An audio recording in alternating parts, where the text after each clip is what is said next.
बिस्मिल्लाहिर्रहमानिर्रहीम। Sir deferred tax on revaluation एक छोटा सा कॉन्सेप्ट है। आए ज़रा इसको हम देखते हैं। सर मिसाल के तौर पर सर मेरे पास एक प्रॉपर्टी प्लांट एंड इक्विपमेंट मौजूद है, ठीक है जी। सर इसका कैरिंग अमाउंट है मेरे पास कोई 1 लाख रुपए का, ठीक है। आसानी के लिए मैं अज्यूम कर रहा हूँ इसका टैक्स बेस भी मेरे पास 1 लाख रुपए। डन। अब सर इसकी रिमेनिंग लाइफ से ये एक क्या कहते हैं इसको, एक नॉन डेप्रिशिएबल एसेट है। अज्यूम कर रहे हैं सर, मैं इसको आसानी के लिए अज्यूम कर रहा हूँ ये लैंड है, ठीक है जी। अब बताएं सर, मिसाल के तौर पर मेरे पास 1 लाख रुपए की कैरिंग है, ठीक है। और मुझे लगता है कि सर इसको रिवैल्यू करेंगे तो इसकी फेयर वैल्यू ज़्यादा है और मैं चाह रहा हूँ कि मैं ट्रांसपेरेंट रिपोर्टिंग करूँ, मैं इसको फेयर वैल्यू पर रिपोर्ट करूँ, मेरा ये एम है। अच्छा, मुझे पता चलता है कि सर इसकी फेयर वैल्यू मार्केट में कोई 1.5 लाख रुपए चल रही है, ठीक है। मुझे स्टैंडर्ड इजाज़त देता है कि मैं इस एसेट को 1 लाख रुपए से उठाऊँ और 1.5 लाख पे ले जाऊँ। तो अगर सर मैं इसकी जनरल एंट्री पास करूं तो मैं एंट्री पास कर रहा हूं सर पीपी डेबिट कितने से, 50,000 रुपए से रिवैल्यू कर दिया मैंने।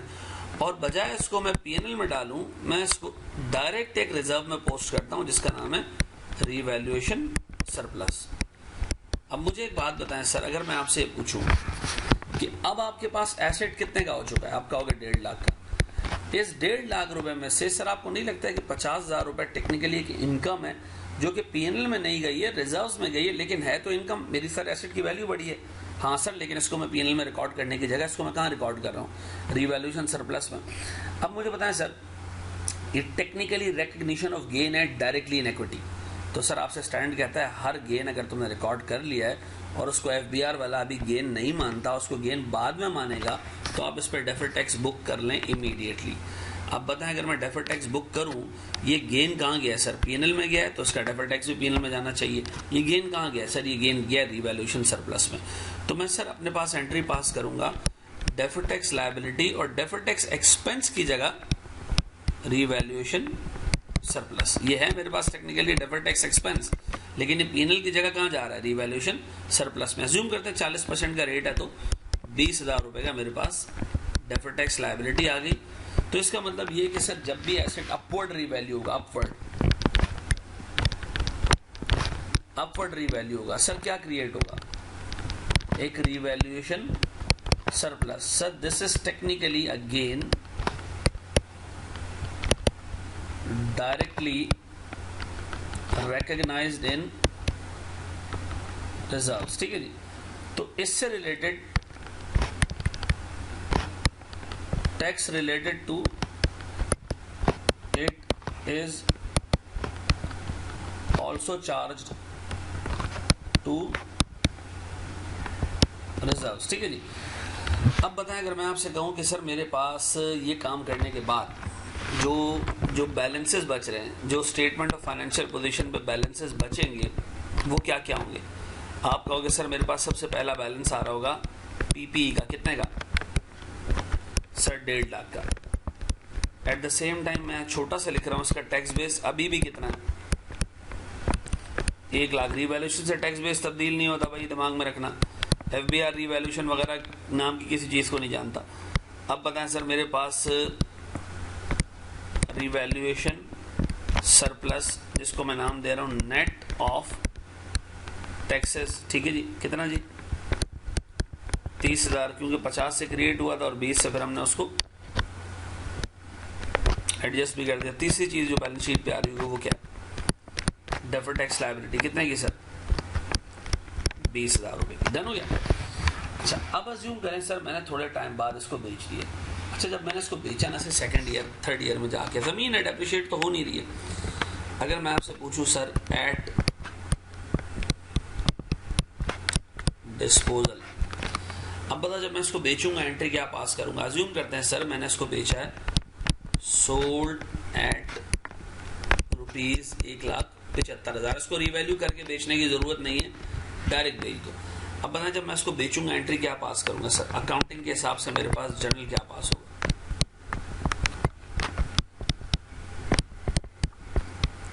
मैं एंट्री पास करूंगा कैश डेबिट, पता है कितने से, 1,75,000 से। सर पीपी ग्रेड कितने से सर, 1.5 लाख से। अब बताएं सर मेरे पास गेन ऑन डिस्पोजल कितने का, 25,000 रुपए का। अब देखना मेरे पास सर डिस्पोजल पे कितना गेन पीएनएल में जा रहा है, कितना गेन पीएनएल में जा रहा है, 25,000 रुपए का। ये याद रखना सर, आपने हर हाल में इंश्योर करना है जितना गेन पीएनएल में जाए टैक्स भी उसी हिसाब से जाए। लेकिन अगर मैं देखूं तो सर मेरे पास जो टैक्स गेन है वो इससे डिफरेंट है। टैक्स गेन डिफरेंट कैसे सर? सर मैंने अगर 1,75,000 रुपए की एक चीज़ बेची है और मेरे पास सर टैक्स बेस उसका 1 लाख है, तो टैक्स वाले के हिसाब से गेन है कितने का, 75,000 रुपए का। और टैक्स वाला सर इस पर सीधा सीधा जो करंट टैक्स चार्ज करेगा वो इसका 40% होगा। ठीक है जी। अब इसका 40% कितना होता है सर? गालिबन 30,000।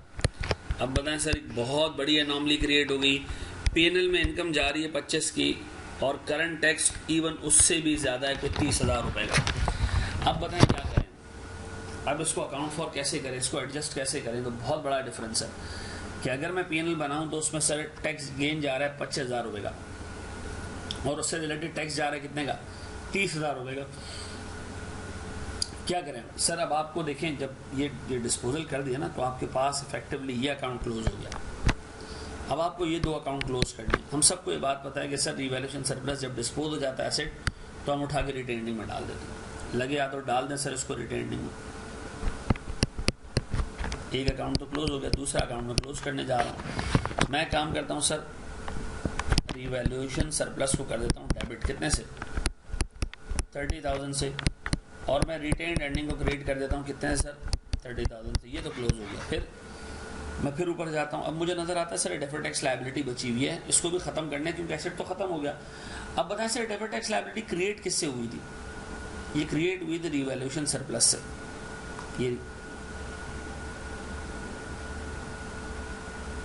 ये क्रिएट हुई थी रिवैल्यूएशन सरप्लस से। लेकिन ये याद रखना sir, at the time of disposal हमारी मजबूरी है कि हम इसको रिवर्स करेंगे। डेफर्ड टैक्स लायबिलिटी डेबिट कितने से, 20,000, और डेफर्ड टैक्स इनकम ये हम रिवर्स करेंगे पीएनएल से, ताकि पीएनएल में इतने रुपए की टैक्स इनकम क्रिएट हो कि हमारा मैचिंग कॉन्सेप्ट इंटैक्ट हो जाए। क्या मतलब? बताएं सर, मेरे पास गेन कितना है अकाउंटिंग के हिसाब से, 25,000, ये रहा गेन अकाउंटिंग के हिसाब से। अब बताएं अगर मैं आपसे पूछूं टैक्स ऑन अकाउंटिंग प्रॉफिट कितने का आता है सर, 40% के हिसाब से 10,000 रुपए का। करंट टैक्स एक्सपेंस कितना पीएनएल में जो गया 30,000। तो बताएं सर मुझे डेफर्ड टैक्स इनकम भी पीएनएल में जनरेट करना पड़ेगी कितने की, 20,000 रुपए की, in order to intact the concept कि जितना गेन पीएनएल में गया है उससे ज़्यादा टैक्स पीएनएल में ना जाए। तो सर आपका करंट टैक्स इतना भारी था कि मुझे इफेक्टिवली डेफर्ड टैक्स को रिवर्स करके उसका इम्पैक्ट न्यूट्रलाइज करना पड़ा। तो इसका मतलब ये है कि सर जब भी एसेट को upward revalue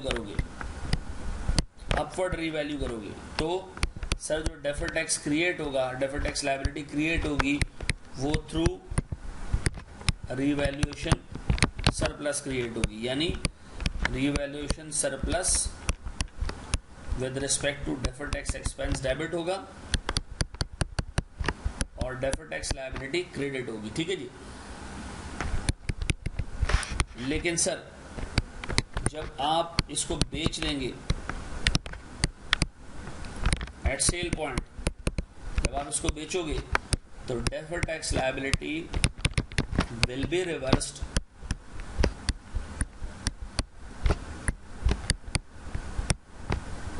through P&L because current tax expense is substantially high as it is charged on taxable profits। ठीक है जी। टैक्सेबल प्रॉफिट चूंकि ज़्यादा होते हैं सर यहाँ पर इस केस में, तो sir deferred tax liability needs to be reversed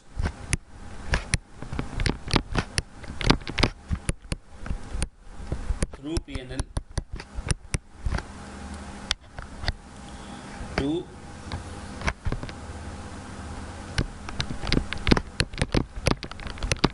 neutralize current tax expense, i.e. जितना प्रॉफिट हमारे पीएनएल में गया है उसी के हिसाब से टैक्स भी जाना चाहिए। ठीक है जी। तो समरी है कि सर हमारे पास एक एसेट पे अगर रिवैल्यूएशन सरप्लस क्रिएट होता है तो उससे related deferred tax liability revaluation surplus में जाती है, लेकिन अगर आप उसको बेचते हो, डिस्पोज करते हो, तो at the time of disposal sir ये याद रखिएगा सारे का सारा गेन डिस्पोजल, सारे का सारा डेफर्ड टैक्स लायबिलिटी का इम्पैक्ट हम उठा के क्या करते हैं सर पीएल में डाल देते हैं। एक छोटा सा क्वेश्चन मैं आपके साथ और देखूंगा सर। मिसाल के तौर पर सर मेरे पास एक एसेट है जिसका कैरिंग अमाउंट कोई 2 लाख रुपए था। ठीक है, हमने इसको पहले रीवैल्यू किया अपवर्ड एट 3 लाख, फिर इसको हमने फर्दर रीवैल्यू किया अपवर्ड एट 3,40,000, फिर हमने सर इसको डिस्पोज कर दिया 3,70,000। मुझे बताएं सर इसकी जर्नल एंट्रीज क्या होंगी और कैसे लेके चलेंगे इसको सर। सबसे पहले तो सर मैंने इस एसेट को रीवैल्यू किया होगा पहली दफ़ा, तो मैंने पीपी डेबिट किया होगा कितने से जनाब 1 लाख रुपए से। अब मैंने रीवैल्यूएशन सरप्लस को क्रिएट कर दिया होगा 1 लाख से। फिर मुझे याद आया कि सर जैसे रीवैल्यूएशन सरप्लस क्रिएट होता है उस पर डेफर्ड टैक्स लायबिलिटी भी इसी से क्रिएट होती है, तो मैंने डेफर्ड टैक्स लायबिलिटी 40% के रेट से क्रिएट की हुई।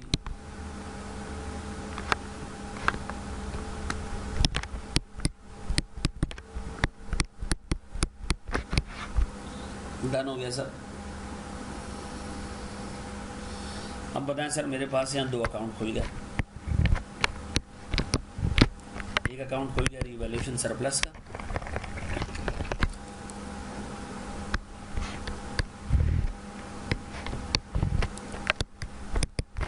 एक अकाउंट खुल गया डेफर्ड टैक्स लायबिलिटी का। सर कितने पीपी फेस में है sir 1 lakh. At the same time यहाँ डेफर्ड टैक्स लायबिलिटी आई कितने की 40,000 की। यहाँ सर मेरे पास रीवैल्यूएशन सरप्लस से 40,000 रुपये की डेफर्ड टैक्स लायबिलिटी जनरेट हुई। फिर सर इसके बाद थोड़े टाइम बाद हमने इसको दोबारा रीवैल्यू किया सर, दोबारा रीवैल्यू किया तो एंट्री क्या पास की पीपी फर्दर डेबिट कितना है सर अपवर्ड कितना रीवैल्यू किया 40,000 और रीवैल्यूएशन सरप्लस। अब जैसे ही सर रीवैल्यूएशन सरप्लस आया वैसे ही हमारे पास सर डेफर्ड टैक्स क्रिएट होना शुरू हो गया। Revaluation surplus with respect to deferred tax expense debit कितने से 16,000 से और डेफर्ड टैक्स लायबिलिटी 40% के हिसाब से 16,000। सर इधर फिर पीपी आ गया कितने का 40 और जैसे यहाँ पीपी आया दूसरी तरफ से रिलेटेड डेफर्ड टैक्स क्रिएट हो गया कितने का 16,000। रीवैल्यूएशन सरप्लस 16,000 डन हो गया। अब मैंने इसको उठा के सर बेच दिया। जब मैंने इसको बेचा ना तो सर मैंने उस वक्त बेचने पे एंट्री क्या पास की कैश डेबिट कितने से 3,70,000 पीपी ग्रेड कितने से 3,40,000 फिर गेन ऑन डिस्पोजल ये जाएगा मेरे पीएनएल में कितना जी 30,000। अब बना अगर मैं आपसे पूछूं प्यारे भाई मेरे पास टैक्स गेन कितना आ रहा है आप कहोगे 3,70,000 माइनस 2 लाख की ओरिजिनल कॉस्ट है, मैं उसको टैक्स बेस भी कंसिडर कर रहा हूँ 1,70,000 और सर अगर मैं इसका 40% देखूँ तो कितना आता 28 और 40 68,000। तो एक और एंट्री पास होगी वो किस चीज़ की है sir current tax expense debit 68,000 और करंट टैक्स पेबल ग्रेड कितने से 68,000। अब मुझे याद आया कि सर मेरे पास जो रीवैल्यूएशन सरप्लस है इसको बंद हो जाना चाहिए। अब इसको बंद करने के लिए इसका नेट बैलेंस कितना है सर 1,40,000 ठीक है जी ये 84,000 का है तो सर इसको मैं क्लोज आउट करूं 84,000 इसको मैं कहाँ ट्रांसफर कर दूं रिटेन अर्निंग्स में, तो मैं एंट्री पास कर रहा हूँ सर एक और। सर मेरे पास रिवैल्यूएशन सरप्लस डेबिट कितने से 84,000 और रिटेन अर्निंग्स क्रेडिट कितने से 84,000। अब मुझे याद है सर इस डेफर्ड टैक्स लायबिलिटी का क्या करूँ, उसमें 56,000 का बैलेंस है, इसको भी क्लोज करें कहाँ पर, पीएनएल में।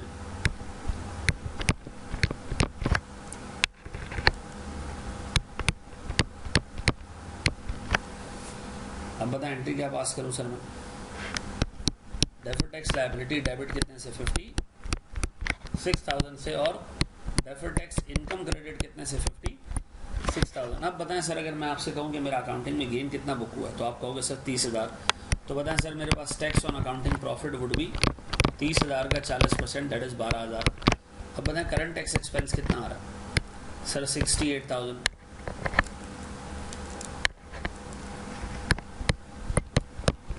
लेकिन सर मेरे पास डेफर्ड टैक्स इनकम आ रहा है कितने का 56,000 का, दोनों को नेट करूं तो 12,000 का इफेक्ट। तो सर समरी ये क्रिएट रिवैल्यूएशन सरप्लस से करना है डेफर्ड टैक्स लायबिलिटी को और रिवर्स करना है पीएनएल के थ्रू। ये याद रखिएगा कि सर हमारे पास ये एक ऐसी इनकम थी रिवैल्यूएशन सरप्लस जो डायरेक्ट रिटेन अर्निंग में गई थी और रिवैल्यूएशन सरप्लस में गई थी, तो उसका टैक्स इम्पैक्ट भी रिवैल्यूएशन सरप्लस में ही गया।